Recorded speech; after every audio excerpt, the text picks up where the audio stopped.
Hi everyone, today I'm here to talk about Robinson Crusoe by Daniel Defoe. And I'm just gonna be honest, like straight up front.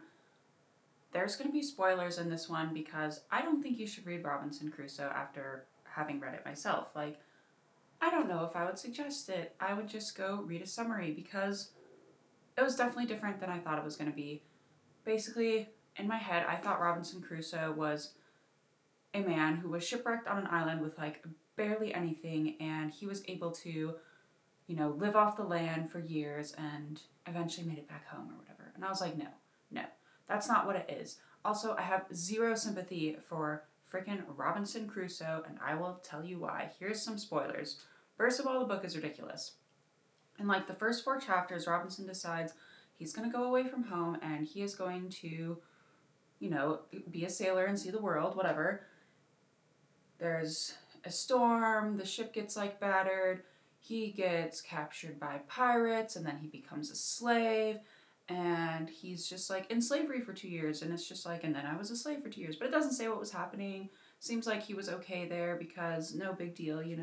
And then he escapes from slavery, and then he gets by like sailing. He steals a ship and sails away, and then he gets picked up by a Portuguese ship and they take him back to Brazil, and then he becomes a plantation owner. This is all in like the first 4 chapters. It's like ridiculously like boom, boom, boom. And then it's like, and I was already in Brazil for 6 years. And I was like, what the heck? What is happening here? And then, so he's been in Brazil for 6 years. He's now, he's a plantation owner and he's become rich. And I guess he just has no desire to go back to England. Hopefully, he told his family and everything he was alive, which, would be good. And no, he just decides one day, some men come to him and they're like, hey, we can't really like bring slaves here on ships. So can you help us go illegally, like source some slaves? And he's like, yeah, I can. So it turns out Robinson Crusoe is a racist, loser, slave trading butthead. So zero sympathy for him. When he goes on this voyage to become a illegal slave trader, I mean, like, I should just say slave trader. Slave trading is bad no matter what way you do it, obviously. Even when it's legal, shouldn't have been happening, right? Okay, so he goes on the ship, he gets shipwrecked, and he's the only one that survives. And I'm like, good, good. Like, everyone, first of all, should have died, but then there would be no book. I'm also like, you deserved that. But then he also deserved a lot worse because once he gets shipwrecked, he just is able to get a bunch of stuff off the ship. So he has like bread and seeds and plenty of guns and gunpowder and hatchets. Like, there's no, like, I'm roughing it with nothing on the land happening in this book. He gets so many things at the beginning that he salvages from the ship. I was like, oh. And just kept, like, it was just ridiculous. Once he gets shipwrecked, nothing really bad ever happens to him. Everything turns out fine for Robinson Crusoe. It was like a really crappier version of My Side of the Mountain, but My Side of the Mountain was fun. It was like a young boy, and he went out into the woods, and he brought some supplies with him, and he lived, and there's no racism, and there's no slave trading in that book. So definitely, if you want to read like a survivalist book, definitely read My Side of the Mountain over frickin' Robinson Crusoe, who's a loser, and nothing, like, literally everything just like seems to work out for him. He's like, oh, I found some seeds, and I learned how to plant them, and I cultivated them, and oh, I made a canoe, and I made a this and a that, even though he had like zero skills beforehand. He was a sailor for a couple of years, and then he became a plantation owner, and suddenly he's like, and I get it, you can learn, especially when you're forced to, like in a survivalist situation, but I'm like, nothing wrong ever happens to Robinson Crusoe on Island. He gets a little bit sick once. Like, it was so stupid. Also, I'm pretty sure a dog appeared out of nowhere. I mean, I'm pretty sure it was a ship's dog. But I don't remember it mentioning the dog earlier. And then it was just like, and I went out hunting with my dog. And I was like, what? What dog? Like, what did I miss? I could have missed something because there's so much in here. It's just, I'm going to keep going. So Robinson Crusoe's shipwrecked, right? Living off the land. Everything is fine.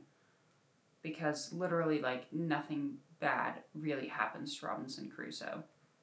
And he's a slave trading racist loser who also talks a lot about God. Like, in every chapter was like, and I praise God for this and that, and for saving me, and the this and the that. And I'm like, we get it. We get it. He's like, and I read the Bible so I could still be like civilized or whatever, and thank you, God, and thank you, and bless you. And I'm like, every chapter, it was like, and it's not like a little sentence. It was like paragraphs of like, and I read the Bible, and I praised Jesus, and I was like, okay, we get it. You're a religious racist loser.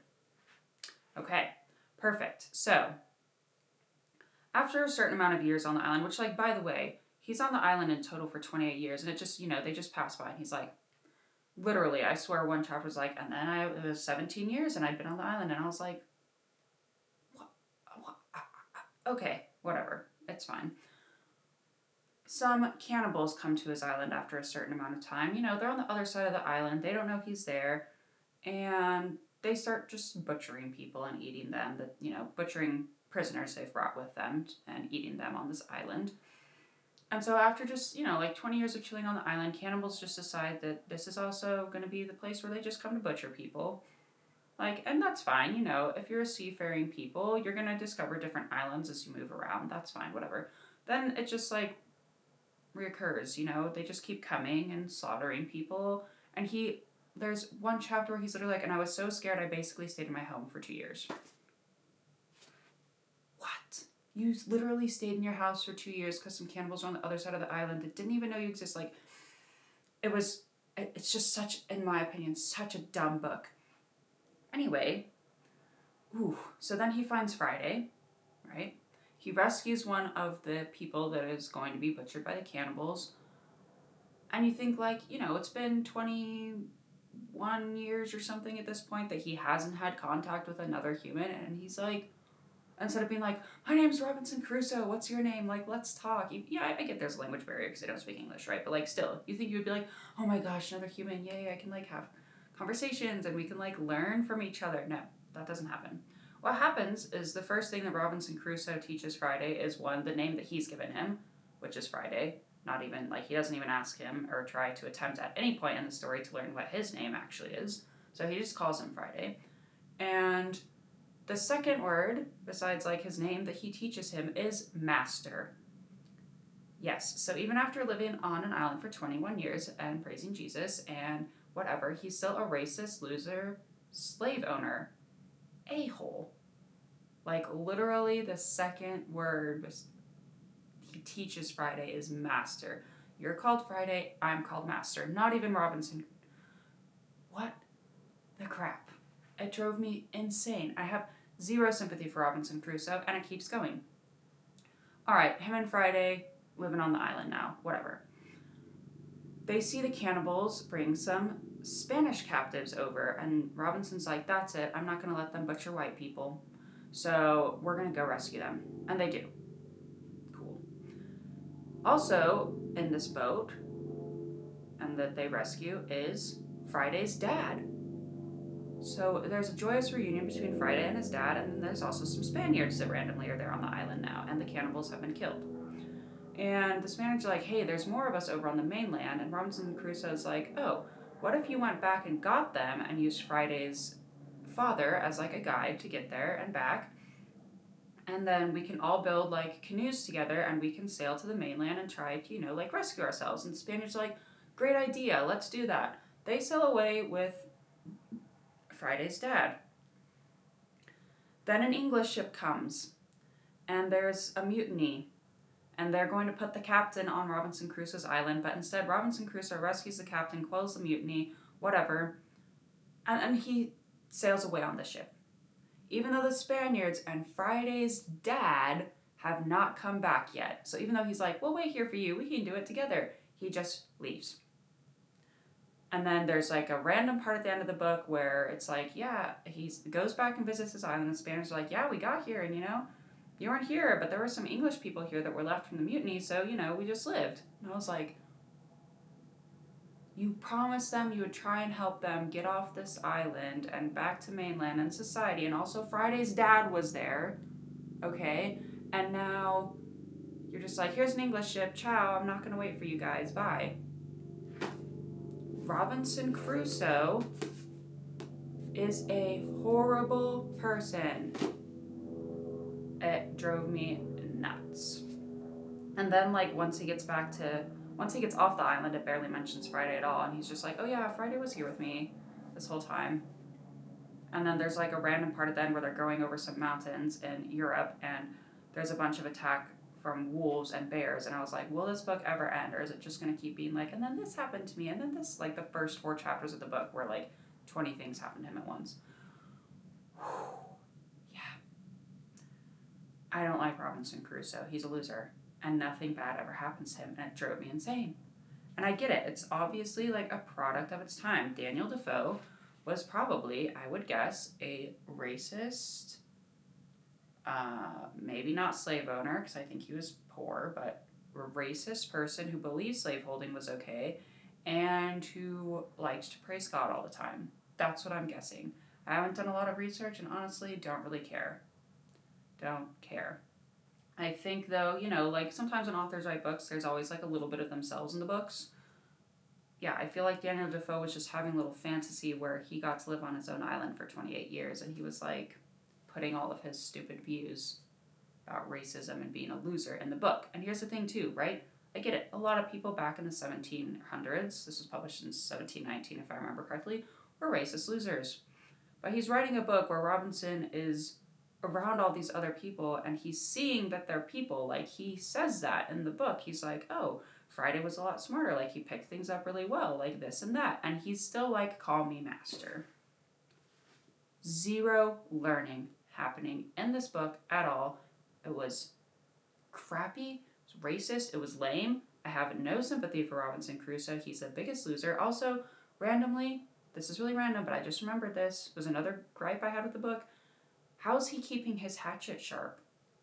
He literally uses his hatchet, somehow, for 28 years. Same with the muskets. He's using his muskets for 28 years. They never rust. Nothing ever happens to them. I was like, huh. Because he's using his hatchet, one hatchet, to like chop down trees and make a canoe. And I'm like, how is this hatchet not getting dull? And if it's getting dull, how is it not ground down to nothing by the end of 28 years? Like, yeah, the amount of stuff, I feel like went in thinking this was about a man who was shipwrecked with basically nothing on an island and survived. Not the case. Turns out it was a man I have no sympathy for being shipwrecked on an island. He should have been eaten by cannibals. And he also had a crap load of stuff that he was able to bring with him on the island to survive. So, what the heck? Like, I don't even have a question related to this because this book made me so upset because it's just lame. It's just Robinson Crusoe is not a good person. It's not cool. I get that it's like important because it's like one of like the earliest survivalist stories, like man shipwrecked on an island surviving, I get that. But does that mean we have to read it today? No, that doesn't mean that we have to read it today. Nor does that mean we have to sympathize in any way with Robinson Crusoe. So yeah, instead of having a question, I'm going to tell you guys, don't be racist losers. The end. That was Robinson Crusoe by Daniel Defoe. I feel like this was the rantiest book review I've ever done, but literally crap. I'm sorry, Daniel Defoe. Like, it's not like written horribly is the thing, except for the long rants about God or whatever that he goes off on in every chapter. Like, it's not horribly written or a horrible, like, overall story, I guess, but it's just like the amount of racist loser crap happening in here and the fact that I can't identify with Robinson Crusoe at all. The thing was strange though. Okay, I take that back. At the beginning when he was like, I want to go and see the world, and his dad was like, don't do that, just be normal. I can identify with that. Then he became a racist, slave-owning, plantation loser, and I was like, oh, never mind, I have no sympathy for you. So that was Robinson Crusoe. Don't suggest it. Go read like a summary because you'll probably get as much out of the summary as you would out of the actual book because, oh my gosh, it was so long and ridiculous. And that is Robinson Crusoe by Daniel Defoe. Don't be a racist loser. The end. Oh, and right, because I always end like this. You all have a nice day.